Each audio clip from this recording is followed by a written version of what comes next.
Hey, what's going on, guys? Welcome to another edition of All Point Trucking Concepts with your main man, LoShawn Parks, aka Kind of a Big Deal. You already know, aka YouTube Sensation, aka Internet Problem. Today I got here with me Jacob from here at Prime, and I'm gonna have him introduce himself real quickly. Then we're gonna get into a personal interview with Jacob. We're gonna ask him some company questions because Jacob did used to be company, and now he's on the lease side. And we're gonna get into some lease questions with him. And also, Jacob does training for PSD and TNT. So what we're gonna do is we're gonna ask him the hard fact questions, and we're gonna get some hard fact answers. But for right now, I'm gonna let Jacob go ahead and introduce himself. Jacob, go ahead and introduce yourself. How's it going, everyone? My name's Jacob. Go by Prime Driver Jacob on all my stuff. You can look me up on Facebook, Prime Driver Jacob, YouTube, Prime Driver Jacob. Kind of kept it simple, nice and easy.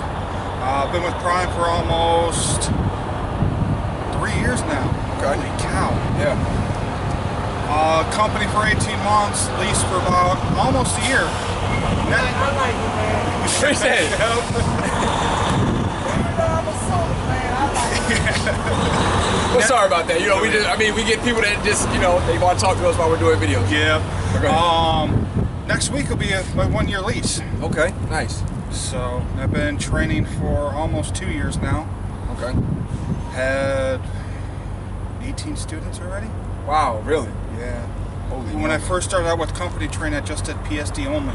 Okay. So I was cranking out PSDs every 4 weeks, 3 to 4 weeks. Okay. So Wow. cranked through a lot of PSDs. Now, a lot of people out there, they want to know. I guess I know you did the video with Sinnizter already. Yeah. But if you guys aren't that familiar with that, go on. Is it on your page and Sinister's page? Just Sinnizters. All right, so it's on Sinister's page. I think Jacob had gave detail about the Prime training. Yeah. So we don't want to get into those same questions that Sinnizter already asked, because if not, you can just go to Sinister's page and check out that interview. Because if not, we would just have a whole another 30-minute video here. You know what I mean? And Sinister had to make 2 parts to it. That's how much information it is. But just real quickly, the training is what do you say for those that's coming in to the Prime about the training? What kind of head they should have on their shoulders? Is this a place to come for vacationing? And I never knew Springfield was a vacationing spot. But what do you say to those that's coming into Prime, how to have their mind ready for this training? Be here to work. Plain and simple, be here to work. Right. It's not partying, it's not drinking. As a PSD, that's a big problem they're having right now. If you get caught drinking as a PSD, which is Prime Student Driver, Okay. you are sent home. Wow. No exceptions, and no questions, no asked. You get caught drinking, even if you go out with your trainer and you go out to a bar somewhere, and you get on the good old social media and take a picture with a beer in your hand, you're going to be sent home.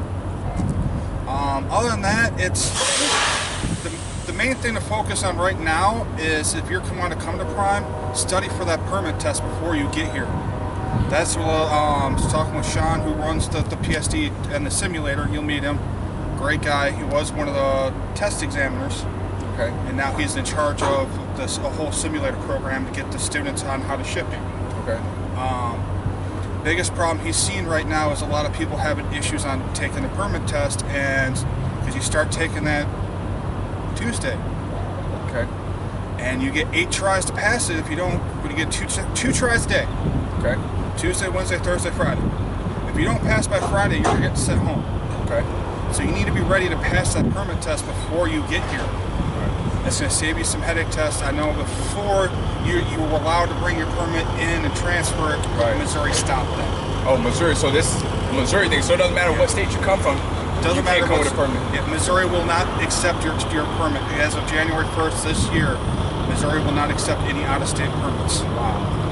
Wow, so you guys heard it there first, or maybe second, or third, fourth, or fifth. Who knows? But you heard it there. So with that being said, is it still wise for them to study the permit book back at their home, so then when they come here, they're already ready to go to take the test? Yes, study a permit book. You can download Missouri's, but it's right online. You can download it, get it on your iPad, your Kindle, whatever. Okay. Study it right off of there.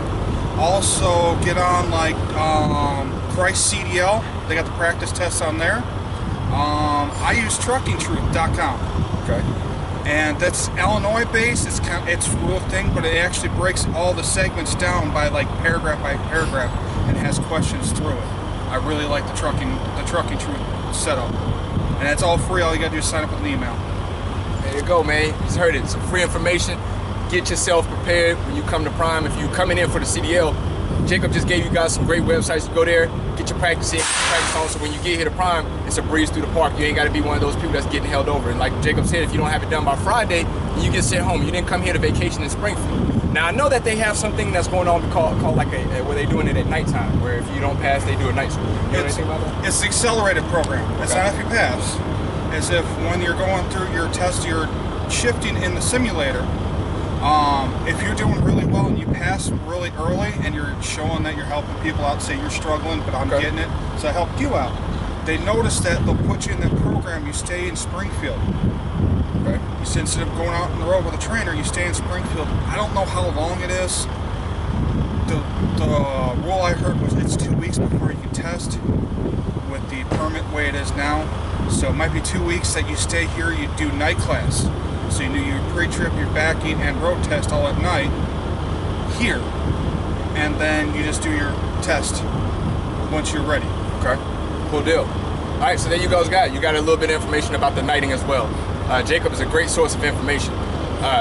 Now, I know that I did the interview with Andrea, and she basically went over the concepts and individual things about the pay for Prime when you're coming in as a student. But now Jacob has been on the company. He was a company driver, excuse me. Now he's on his lease side, but he was on the company side.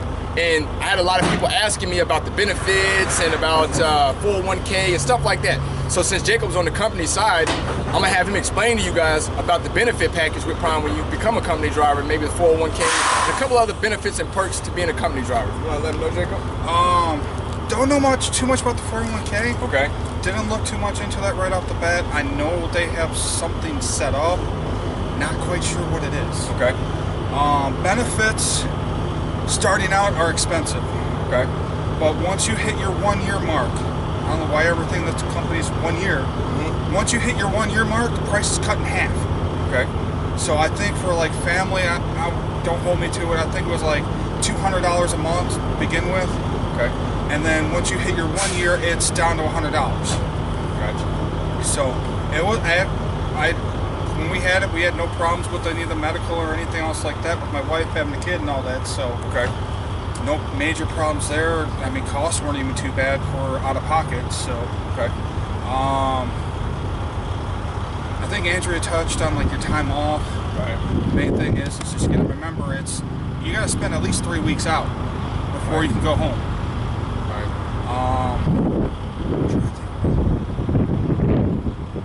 Fuel search? Or not fuel search, fuel bonus. Yeah. There you go.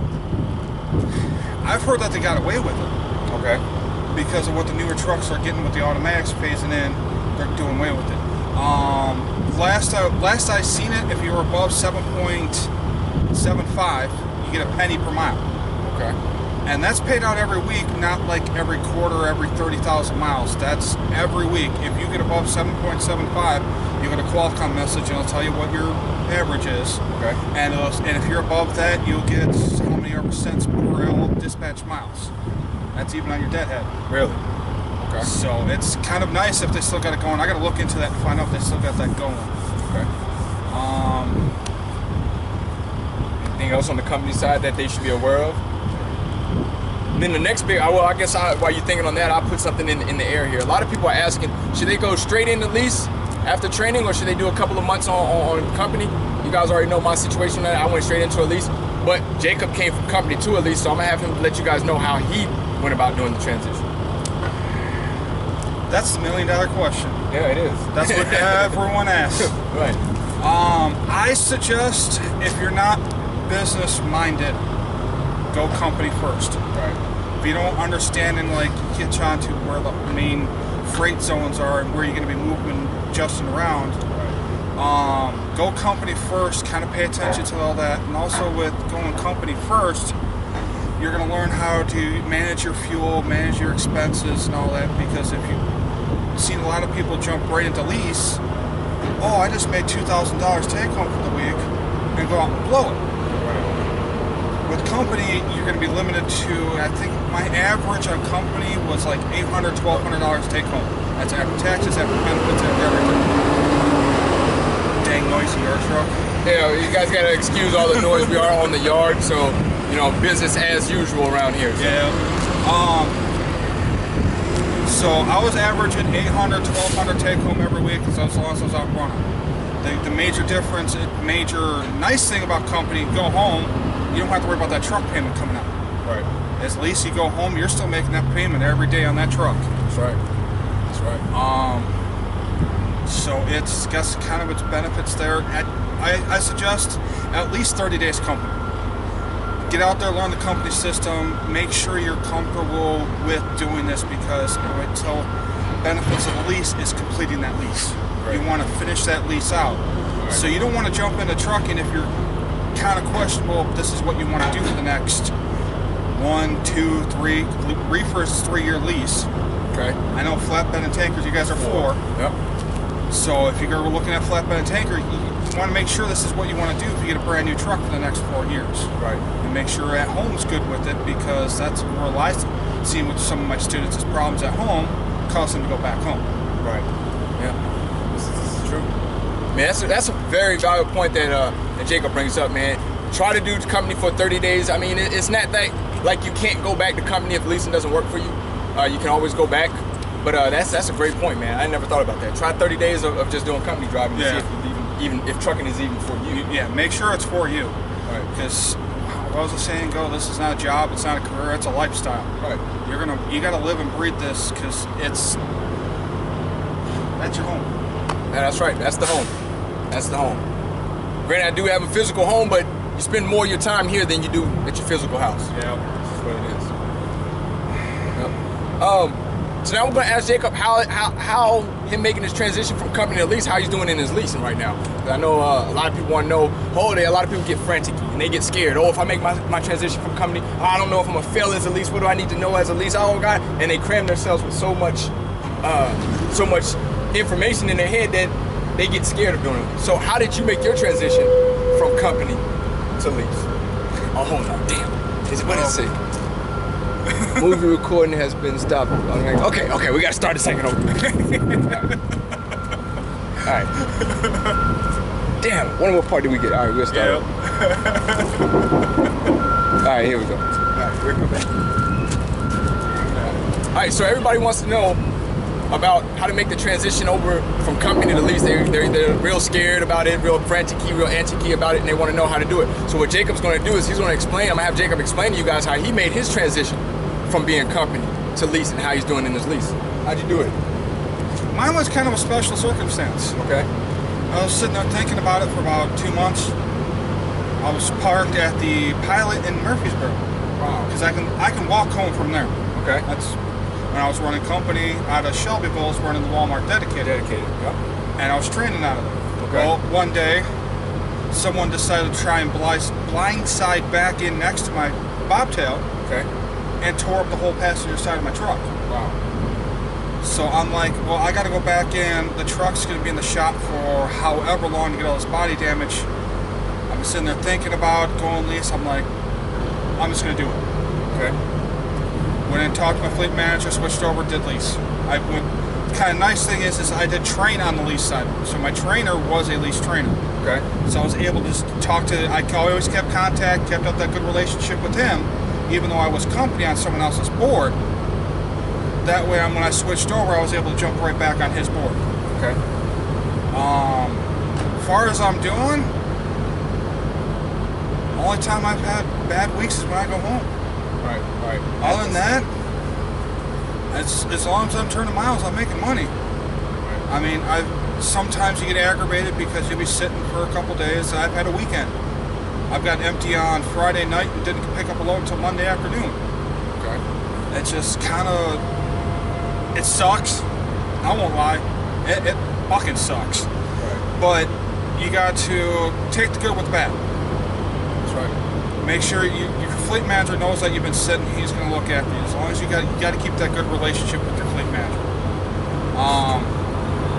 Other than that, I switched over. Had no problems. Kind of learning more of like keeping track of receipts and out-of-pocket cost. Like I just did some work on my APU myself. I replaced the fan that's on the side myself. That way I saved on the labor cost. Okay. So I didn't have to pay for the labor for it. I just had to pay for the part. Okay. So it's kind of learning, as long as you, that's why I say make sure you have a good set of tools on your truck, especially if you go lease or even company, because if even you got like minor problems with the trailer, like I had the, I think it's the fuel filter that's right up by the primer. I don't know if you have any clue what I'm talking about. Is this on the reefer tray? Yeah. No idea, guys. Sorry, flatbed. Right up by, where the, inside the reefer, right up by the primer, there's a little inline fuel filter. Okay. Clogged up, reefer stop. I cleaned it out, followed my wrenches, cleaned it out, put it back in, reprimed the trailer, fired it back up. Prime's paid me $70 to do that for it, instead of taking it to a shop. Nice. And that'll also save you a lot of downtime on the road too, because you go to these petros, you might be sitting for 6 to 8 hours before they can even get you in. Right. So it's just a lot of, and don't be afraid to ask questions. I think that's the biggest thing is I constantly ask my fleet manager certain things. Something new comes up, like, hey, what's going on with this? Or like, why am I deadheading 600 miles? Right. Don't be afraid to ask questions. That's right.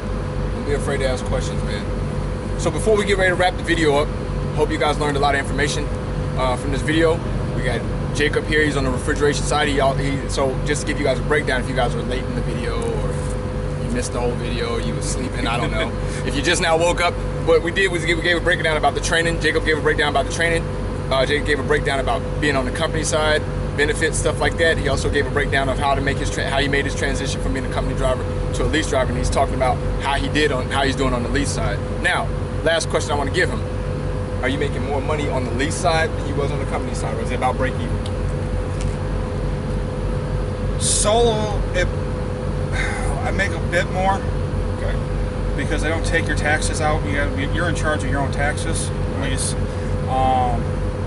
But on solo side, I do average more. Okay. But then with training, with doing the TNT side of training, I make a lot more than what I would on the company side.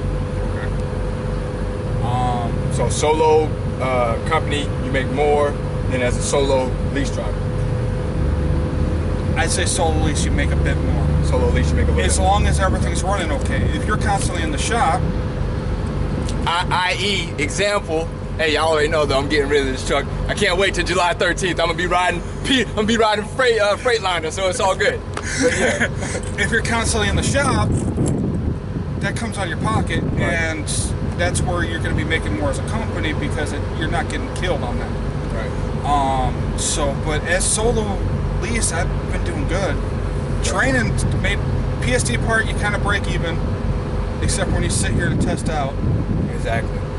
That's always the fun part. And then once you run TNT is when you actually start making some good money off of it. Right. But I would say solo lease, you make a little bit more as long as everything's going okay. There you go. So with leasing it's variables, but with more money comes more problems, comes more variables. Okay, so that's the benefits you got to take if you decide to go lease. You know, you got more money, you got to deal with more problems and more variables. Unlike a company driver, you're pretty much you have the meal ticket the whole way. Just get behind the wheel and drive our product. So that's the difference between the company driving and lease driving. But we're about to bring the video to a close because I'm pretty sure. Well, I don't know how long we had. Probably like. Who knows? I'm shooting it with the DSLR. But anyway, this interview has been very, very informative. I got the questions that I wanted to ask Jacob. Yeah. Jacob, once again, let them know where they can find you at on YouTube. YouTube, just search Prime Driver Jacob. Facebook, same thing. Just www.facebook.com/Prime Driver Jacob. There you go. And you can direct message me right off of there and get back to you as soon as I can. Sometimes we run funky hours. So if I don't get back to you right now, just give me a little bit. I might be sleeping, so I'll get back to you as soon as I get it. There you go. So Jacob just gave you guys his plugs, where to find him at. Also, in case you guys didn't know, this is a YTTA and Team RG collaboration. All right, just let y'all know. We're gonna put it out there in the building. We're in the building, YTTA, and Jacob is down with Team RG. So shout out to Team RG on that. Shout out to Sinnizter and everybody over there. Yeah. Like I said, this is a YTTA Team RG collaboration, man, and we're just trying to bring the trucking industry together and trying to make better drives out here for America. Anything else you got for us, Jacob? All I think is to just keep our Knight family in your hearts right now, going through their tragedy. Absolutely. Keep them in your hearts, because they helped us out with our tragedy. Keep them in our hearts with their tragedy. That's right. Cool. Well, with that being said, me and Jacob is checking out of here. To the next video, y'all know where to catch us. We appreciate y'all for watching because y'all could have been anywhere, anything everything else. But y'all here watching us, and we appreciate that. All right, so later, check y'all out.